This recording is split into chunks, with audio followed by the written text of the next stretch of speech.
جو تیرے فضل کا جاہل ہے یا غوث، ہمارا خاتمہ بالخیر ہوگا تیری رحمت اگر شامل ہے یا غوث۔ آج کی یہ محفل پنڈوا شریف کی سرزمین پر حضور پرنور مرشد مخدوم حضرت پیر سیدی علاؤ الحق پنڈوی رحمت اللہ علیہ کے دیار میں ہم سب عرس حضور اشرف الاولیاء کی محفل میں حاضر ہیں۔ تھوڑی دیر کے لیے میں حاضر ہوں، اس لیے کہ مجھے جانا ہے، اس لیے کوئی طویل گفتگو کرنے کی بجائے حضور اشرف الاولیاء کی بارگاہ میں خراج عقیدت پیش کر کے جلدی آپ سے اجازت چاہوں گا۔ حضور اشرف الاولیاء رحمت اللہ تعالی علیہ اللہ رب العزت کے ایسے برگزیدہ بندے ہیں کہ جن کے بارے میں ہم آنکھ بن کر کے یہ کہہ سکتے ہیں کہ وہ پیدائشی ولی ہے۔ اس کی وجہ یہ ہے کہ مجدد میت ماضیہ امام اہل سنت نے حضور غوث پاک کے لیے یوں عرض کیا کہ جو تیرا طفل ہے کامل ہے یا غوث، جو آپ کا بچہ ہے وہ پیدائشی طور پر کامل ہے، اور لوگوں کو کامل ہونے کے لیے پیدا ہونے کے بعد محنت کرنی پڑتی ہے، لیکن غوث پاک کے گھر میں پیدا ہونے والا بچہ پیدائشی کامل ہوتا ہے، اور وہ حضور غوث پاک خانوادہ اشرفیہ وہ ہے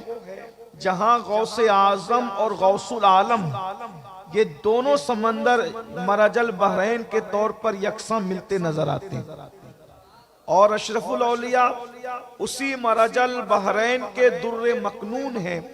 جن کو ہم آنکھ بند کر کے کہہ سکتے ہیں کہ وہ پیدائشی ولی ہیں۔ واہ واہ واہ سبحان اللہ۔ میں اپنی گفتگو کو اب کسی اور طرف لے جانے کی بجائے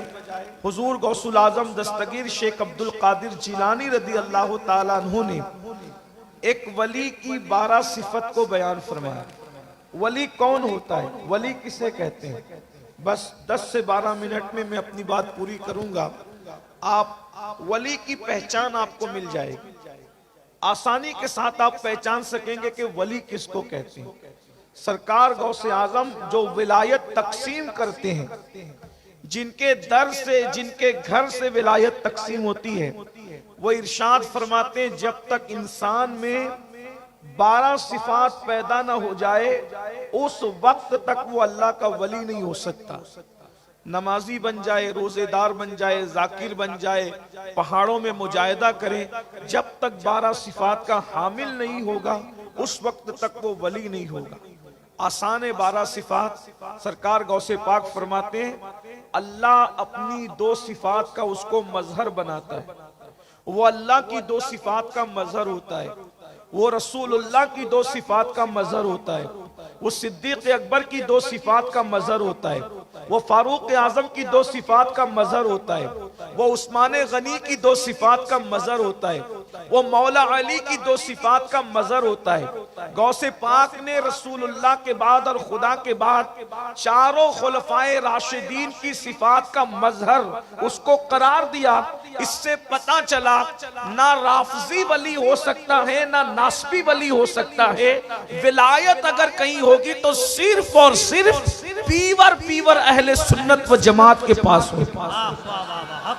اس لیے کہ ناسبی کے دل میں مولا علی کے لیے محبت نہیں ہے، اور رافضی کے دل میں شیخین کے لیے محبت اور الفت نہیں ہے، تو نہ ولایت وہاں نظر آتی ہے نہ ولایت یہاں نظر آتی ہے۔ اگر ولایت کہیں نظر آتی ہے تو صرف اور صرف اہل سنت و جماعت میں نظر آتی ہے۔ حضور غوث پاک رضی اللہ تعالیٰ نے ارشاد فرماتے ہیں کہ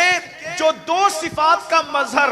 ولی ہوتا ہے وہ اللہ رب العزت کی 2 صفات کا مظہر، ایک تو وہ صفت ستاری کا مظہر ہوتا ہے، وہ صفت غفاری کا مظہر ہوتا ہے، یعنی ولی وہ ہوتا ہے جو لوگوں کے عیب کو بیان نہیں کرتا بلکہ لوگوں کے عیبوں پہ پردے ڈالا کرتا ہے۔ اللہ رب العزت ستار ہے، جیسے وہ بندوں کے عیبوں پہ پردے ڈالتا ہے، جب وہ کسی کو اپنا دوست بناتا ہے تو صفت ستاری کا اس کو مظہر بنا دیتا ہے، وہ لوگوں کے عیبوں کو بیان نہیں کرتا بلکہ لوگوں کے عیب پہ پردے ڈالا کرتا ہے۔ اور اس منبر پر ابھی آپ نے اپنی آنکھوں آنکھوں سے دیکھا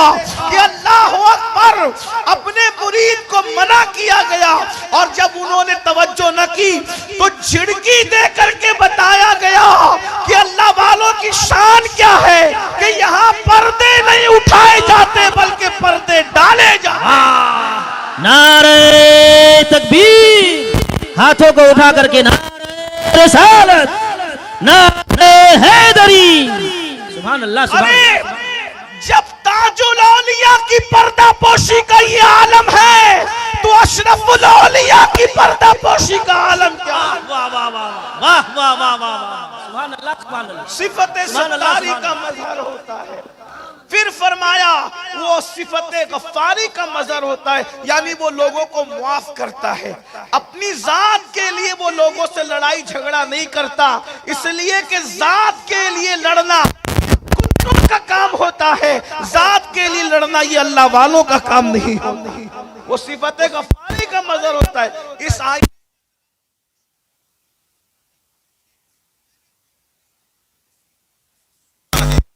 کر میں اس نتیجے پر پہنچا ہوں، جنہوں نے دیکھا ہے وہ گواہی دیں گے، شہادت دیں گے کہ ان لوگوں نے، حضور اشرف الاولیاء نے اپنی ذات کے گستاخوں کو ہمیشہ معاف کیا،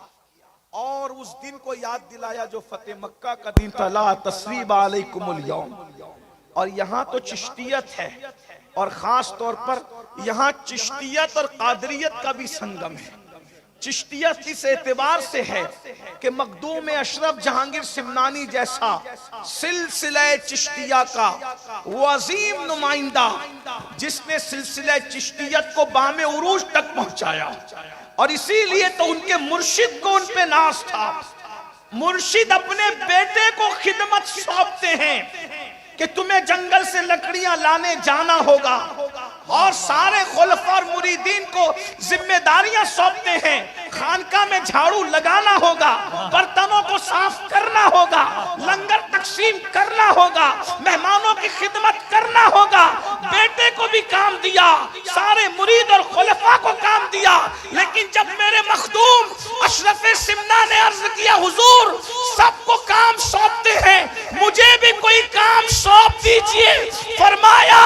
ارے سب الگ ہے اشرف تم الگ ہو، اس لیے کہ جب تم آئے تھے تو تمہارے آنے سے پہلے خضر علیہ السلام نے تمہاری اتنی تعریف کی تھی کہ اب مجھے کوئی کام دینے کے لیے تمہیں حیا آتی ہے کہ میں خضر کو کیا منہ دکھاؤں گا۔ اگر میں نے تمہیں کوئی کام سونپ دیا، میں تمہیں کوئی فزیکلی ایکٹیویٹی نہیں سونپنا چاہتا، اگر تم کچھ کرنا ہی چاہتے ہو تو ذکر اذکار کے ذریعے سے منزلوں کو طے کرو۔ نعرہ تکبیر، نعرہ رسالت، فیضان مخدوم اشرف، فیضان مخدوم العالم۔ اس کا مرشد جس کو ذمہ داری اور خدمت دینے اور خدمت لینے کے لیے حیا کرے وہ اشرف سمنہ ہے، وہ ہمارے مخدوم ہے۔ بہرحال تو چشتیت تو اس اعتبار سے کہ مخدوم صاحب چشتی ہیں، اور قادریت اس اعتبار سے کہ سیدنا عبدالرزاق نورالعین کی اولاد ہے، تو یہاں چشتیت اور قادریت ایک ساتھ جمع ہوتی، یہ بھی مراج البحرین ہے الحمدللہ تعالی۔ تو